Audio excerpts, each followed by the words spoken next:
इन भाइयों के लिए उस वीडियो को शेयर करो ताकि दुनिया जाने भारत सिर्फ जमहूरियत का दावेदार नहीं, जुल्म का नंगा चेहरा है। ऑपरेशन संदूर की नाकामी के बाद भारत ने अपनी पुरानी गंदी रवायत को दोहराते हुए ऑपरेशन महाद्यू शुरू कर दिया, जिस दुश्मन को पूंछ, राजौरी और लाइन ऑफ कंट्रोल पर मुनहकी खानी पड़ी, अब वो फिर से निहत्थे कश्मीरियों पर वार कर रहा है। ये महाद्यू ऑपरेशन नहीं, ये इंसानियत पर हमला है। श्रीनगर के दचगाम में भारतीय फौज ने जिस तरह पूरे इलाके को आग और गोलियों से भरा, वो दहशतगर्दी नहीं तो और क्या है।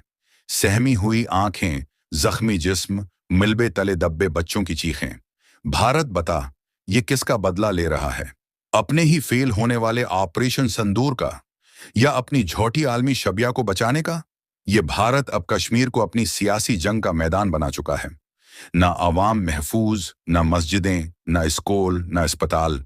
लेकिन याद रखो मोदी सरकार, ना कश्मीरी थकेंगे, ना झुकेंगे। हमारी आवाज गोलियों से नहीं दबी, और ये आवाज अब दुनिया तक पहुंचेगी। अपने मजलूम कश्मीरी बहन भाई